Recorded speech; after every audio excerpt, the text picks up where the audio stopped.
السلام علیکم ورحمۃ اللہ وبرکاتہ۔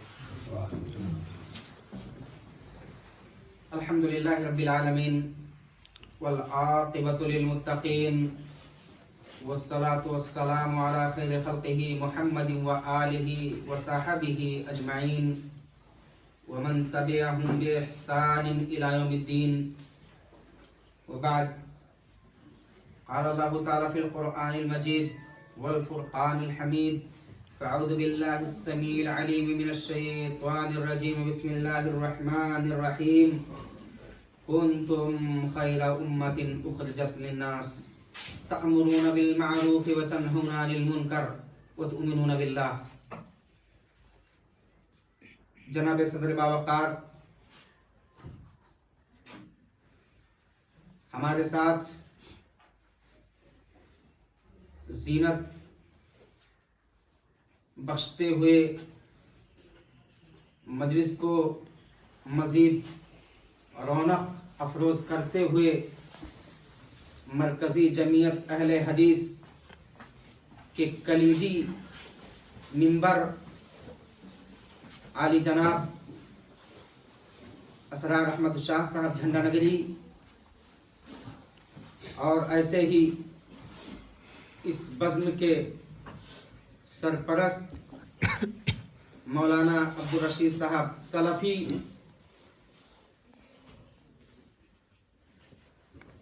گرام بھیلمی کے معزز و محترم علماء، جمعیت اہل حدیث حلقہ کرشنا نگر کے جملہ ذمہ داران، امیر، نائب امیر، ناظم و نائب ناظم و خازن و اراکین عاملہ، جملہ صاحبان، اس مجلس میں موجود شرکاء حضرات، اللہ رب العالمین کا بے پناہ شکر و احسان کہ اس نے ہم سبوں کو دینی کاز، دینی معاملات، دعوتی امور، رفاہی امور، تعلیمی امور، تربیتی اعمال و جہود کے تعلق سے آج جمعیت اہل حدیث حلقہ کرشنا نگر کی طرف سے جو یہ بزم سجائی گئی، ہم سبوں کو مل بیٹھنے کا ایک موقع مل رہا ہے۔ یہ موقع بڑا حسین ہے، نادر اور نایاب ہے۔ ایسی مجالس کا انعقاد لوگوں کو، جماعت اہل حدیث کے غیور اور متحمس افراد کو بار بار کرنا چاہیے۔ میں پرویز یعقوب مدنی، نائب ناظم مرکزی جمعیت اہل حدیث نیپال، جو اس بزم میں ایک ادنا ممبر کی حیثیت سے شریک ہو رہا ہوں، میری شمولیت ہو رہی ہے، میں اپنی طرف سے، اپنے احباب کی طرف سے اس حلقہ کے جملہ ذمہ داران کو مبارکباد پیش کرتا ہوں، اور میری دلی دعائیں، نیک تمنائیں اس حلقہ کے ساتھ ہیں۔ حلقہ کرشنا نگر، یقین جانیے، مرکزی جمعیت اہل حدیث کا قیام آج سے 42 سال پہلے ملک نیپال کے ایک عظیم دانشور، ایک عظیم خادم، ملک و ملت کے عظیم سپاہی، دعوتی کاز اور دعوتی امور میں جن کو ایک طول طویل تجربہ تھا، جن کا نام نامی اس گرامی خطیب الاسلام علامہ عبدالرؤف رحمانی رحمہ اللہ ہے، ان کی ایک تحریک پر، ان کی ایک دعوت پر ملک کے تمام اطراف و جوانب سے لوگ اکٹھا ہوئے اور مرکزی جمعیت اہل حدیث کا قیام ہوا۔ اس جمعیت کا قیام کس کے لیے ہوا تھا؟ اللہ رب العالمین کا پیارا فرمان، کنتم خیر امۃ اخرجت للناس تأمرون بالمعروف وتنہون عن المنکر وتؤمنون باللہ۔ تم میں ایک ایسی جماعت ہونی چاہیے، ایک ایسی جماعت نکلنی چاہیے جس کا مشن کیا ہو، جس کا طریق کیا ہو، جس کا وتیرہ کیا ہو، جس کا عمل کیا ہو،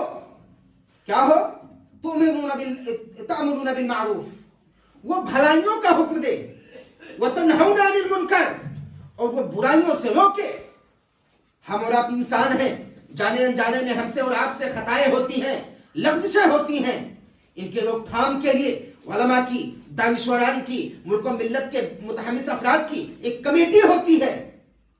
ایسے ہی جیسے گھر کا ایک گارجین ہوتا ہے, ایک ذمہ دار ہوتا ہے, ایک مسئول ہوتا ہے, ایک سپاہی ہوتا ہے, اس کے اشارے پر گھر کا نظام چلتا ہے. ایسے ہی جمعیت و جماعت کے نظام کو چلانے کے لیے جب دانشوران قوم مل بیٹھے تو جمعیت کی تشکیل ہوئی, جمعیت کا وجود ہوا, اور یہ جمعیت بھلائی کے کام کے لیے ہر ممکن جتنی اس کی استطاعت تھی اس مقدار میں انہوں نے کام کیا. حلقہ کرشنا نگر کا وجود نہیں تھا, لیکن آج سے 2 سال پہلے حلقہ کرشنا نگر کی ایک جمعیت بنی, جمعیت اہل حدیث حلقہ کرشنا نگر. اس کا منشور کیا تھا؟ اس کا بھی منشور یہی تھا کہ ملک کے تمام افراد کو جوڑا جائے, اور ایسے ہی میچی سے مہاکالی تک کے جماعت اہل حدیث کے جو منتشر افراد ہیں سب ایک لڑی میں پلو دیے جائیں, اور ملک کی طاقت بنے, ملت کی طاقت بنے, اور دعوت فروغ پائے, دعوت اسلامی یہ فروغ پائے. اس کے تحت حلقہ کی جمعیت وجود میں آئی. 2 سال حلقہ کی جمعیت 2 سال ہو رہے ہیں, کم و بیش ممکن ہے مہینہ یا 2 مہینہ کم ہو یا کچھ زیادہ بھی ہو سکتا ہے. آج تک اس جمعیت نے, اس جماعت نے اس حلقہ کے اندر کچھ بھی نہیں کیا, حتیٰ کہ ہمارے احباب نے, سنتا ہوں کہ اپنے ہی تھے گھر لوٹنے والے, اچھا ہوا میں نے تماشا نہیں دیکھا, وہ گھر لوٹ کر چلے گئے. یہاں تک کہ حلقہ کے دفتر میں, حلقہ کے افراد کے پاس, حلقہ کے ذمہ داران کے پاس ایک رجسٹر اور ایک قلم بھی نہیں چھوڑا. جو رقوم آئے اس کو بھی لے گئے, جو رجسٹر تھا اس کو بھی لے گئے, اور ایسے ہی جو قلم تھا جمعیت کا وہ بھی اٹھا کر کے لے گئے. آج تک ان لوگوں نے ترچھی نظروں سے بھی اپنے ان احباب کی جانب نہیں دیکھا کہ وہ لوگ ہیں بھی یا اس صفحہ ہستی سے ختم بھی ہو چکے ہیں. جمعیت کا کام ہوگا, جماعت کا کام ہوگا. جماعت کا کام کرنے کے لیے, جمعیت کا کام کرنے کے لیے ملک کے ہر فرد کو بیداری کا ثبوت دینا ہوگا, تب یہ جماعت کا کام ہوگا, اس جمعیت کا کام ہوگا. ملک کا نظام آگے بڑھے گا, اس جماعت کا نظام آگے بڑھے گا, اور اہل حدیث طبقات میں, اہل حدیث افراد میں دینی غیرت, دینی بیداری آئے گی. پھر اس کے بعد ہمارا معاشرہ صالح معاشرہ ہوگا, ہمارے افراد اچھے افراد ہوں گے, ہمارے احباب اچھے ہوں گے, ہمارے دوست احباب اچھے ہوں گے, ہمارے عزیز و اقارب اچھے ہوں گے.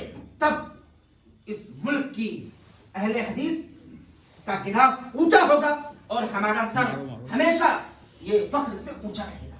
یہ ہمارا منشور ہونا چاہیے. نہیں کیا لوگوں نے, لیکن میں اس حلقے کا ادنا خادم, میں نے کہا کہ لوگ جو کچھ کر رہے ہیں, مخالفت کر رہے ہیں, مخالفت پر اترے ہوئے ہیں, برا بھلا کہہ رہے ہیں, ان کو کہنے دیجیے. آپ دعوتی مشن کو ٹھپ نہ ہونے دیں. آپ اپنا کام کریں, مجھ سے جو ہو سکے گا, ہمارے احباب سے جو ہو سکے گا آپ کا تعاون کریں گے. اور آپ ایک دینی کام کے لیے آگے بڑھ رہے ہیں, دین کا کاز کر رہے ہیں. آپ کا طریق نبوی طریق ہے, آپ کا مشن انبیاء کرام کے مشن سے ملتا جلتا ہے. آپ وارثین انبیاء میں سے ہیں, وارثین انبیاء, آپ کا مقام بلند ہے, آپ علماء ہیں. ہمارے انبیاء کرام کو, سابقہ انبیاء کرام کو دین کی نشر و اشاعت میں بڑی ساری کلفتیں, بڑی ساری تکالیف برداشت کرنی پڑی ہیں. تو آپ ان آندھیوں سے ٹکرانے کی کوشش نہ کریں, آپ اس لو کو تیز کریں. جو کچھ آپ سے ہو سکتا ہے اس چراغ کے اندر تیل ڈالیں, انشاءاللہ اللہ رب العالمین کی جانب سے مدد آئے گی اور آپ کا یہ کام ہوتا جائے گا. الحمدللہ جس بھی شکل میں کام ہو رہا ہے ہو رہا ہے. اس حلقہ کی اہمیت کے لیے میں ایک بات اور بتانا چاہتا ہوں. حلقہ کرشنا نگر کے افراد نے مرکزی جمعیت اہل حدیث کو قائم کیا. یہ ضلع کپل وستو, خاندان مدن بٹوا, انہوں نے جمعیت اہل حدیث کو قائم کیا. اور آج یہ حلقہ کرشنا نگر جس حلقے میں قائم ہے, خاندان مدن بٹوا کی لگائی ہوئی ایک عظیم اور مثالی درسگاہ جو جامعہ سراج العلوم السلفیہ جھنڈا نگر کے نام سے معلوم اور معروف ہے, موجود ہے اس دھرتی پر, اسی ضلع کپل وستو اور اسی حلقہ کرشنا نگر کے. کے اندر کھوجیں. ایسے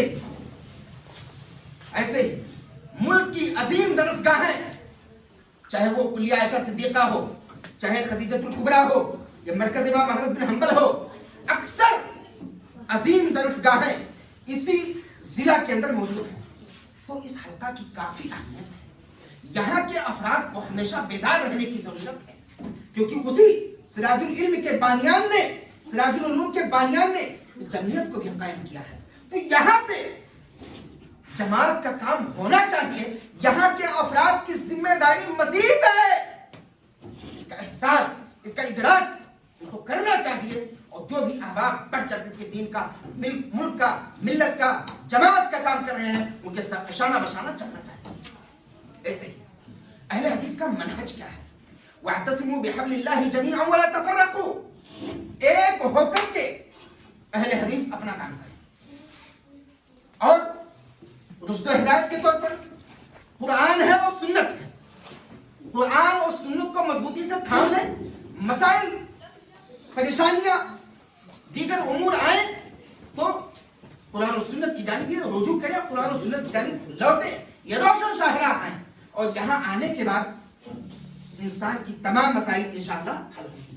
ایسے ہی ایک اور معاملہ ہے کہ یہاں کے ذمہ داران کو اللہ رب العالمین اخلاص کے ساتھ دینی کاز کو بڑھانے کی توفیق دے. خوف الہی بھی ان کے دلوں میں پیدا کرے، کیونکہ جب اخلاص اور اللہ رب العالمین کا خوف جن دلوں میں نہیں ہوگا، یقین جانیے کہ وہ اپنے کام کو پائے تکمیل تک نہیں پہنچا سکیں گے. وہ راستے میں گر پڑیں گے، ان کے پیر ٹوٹ جائیں گے، ان کے عزائم خاک میں بھی جائیں گے. دین کا کام آگے بڑھنے کے علاوہ ٹھپ ہو جائے گا. اس لیے یہاں کے ذمہ داران کے لیے میں خصوصی طور پر دعا کرتا ہوں کہ اللہ رب العالمین کے دلوں میں خوف الہی اور اخلاص پیدا کر دیں. دعوت میں حکمت سے ہوتی ہے. حکمت، ادعو الی سبیل ربک بالحکمہ والموعظۃ الحسنہ وجادلہم باللتی ہی احسن.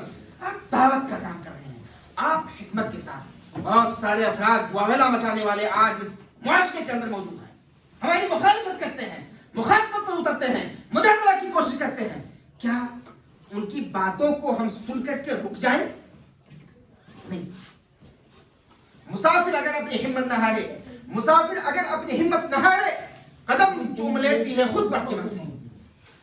آپ چلتے رہیں، آپ چلتے رہیں، اپنا کام کرتے رہیں. مدد اللہ رب العالمین کی جانب سے ہوگی، آپ کا کام پائے تکمیل کو پہنچے گا. آج نہیں، کل ضرور انشاءاللہ. اس لیے انسان کو ہمت نہیں ہارنی چاہیے. ایسے ایک مسئلہ آتا ہے، لوگ رد کرنے کے پیچھے لگ جاتے ہیں کہ فلاں نے ہم کو کہا ہے کچھ تو اس کا جواب دے دوں. جواب دینے کے پیچھے، جب آپ پیچھے مڑ کر کے دیکھیں گے تو یقین جانیے کہ آپ پیچھے ہو چکے ہیں. آپ آگے بڑھنے کی کوشش کیجیے، ان کو واویلا مچانے دیجیے، ان کی باتوں کو آپ سننے کی کوشش نہ کیجیے. اور سن بھی لیں تو جواب دینے کے پیچھے نہ پڑے، اپنا کام کریں. بس یہ میرا مخلصانہ مشورہ ہے. ایک اور بات میں کہنا چاہتا ہوں یہاں کے ذمہ داران کے تعلق سے کہ مسئولیت یہ بہت بڑی چیز ہے. گھر کا ایک ذمہ دار ہوتا ہے، گھر کے افراد کی مسئولیت اس کے سر پر ہوتی ہے. ایک گھر کا مالک ہوتا ہے، بیٹے کو کیا کھانا ہے، بیٹا کہاں پڑھے گا، اس کی پڑھائی پر کیا خرچ آتا ہے. اگر گھر کے تمام افراد ڈیل کرنے لگے تو شاید گھر میں انتشار ہوگا اور بچے کی تعلیم مکمل نہیں ہو پائے گی. بڑا بیٹا کسی اور راہ پر نکل گیا، چھوٹا بیٹا کہیں اور جا رہا ہے، پچھلا بیٹا کہیں اور جا رہا ہے. باپ ذمہ دار ہے، اس کو سوچنا ہوگا اور سنجیدگی کے ساتھ، متانت کے ساتھ سوچ کر کے اپنے بچوں کی تربیت کرے.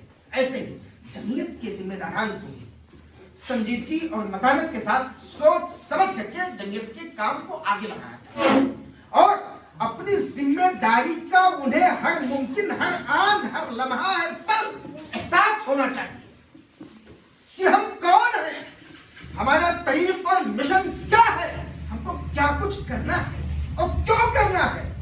تو ہمیں کیا کرنا ہے؟ ہمیں اس دعوت کے کام کو آگے بڑھانا ہے. کس کے لیے بڑھانا ہے؟ رضائے الہی کے لیے بڑھانا ہے. انسان کو دکھاوے کے لیے نہیں کرنا ہے، اللہ رب العالمین کو راضی کرنے کے لیے. جب رب راضی ہو جائے گا تو سارے لوگ مل کر کے کسی انسان کا بال بیکار نہیں کر پائیں گے انشاءاللہ. اس لیے رب کی رضا کے لیے آپ کام کریں اور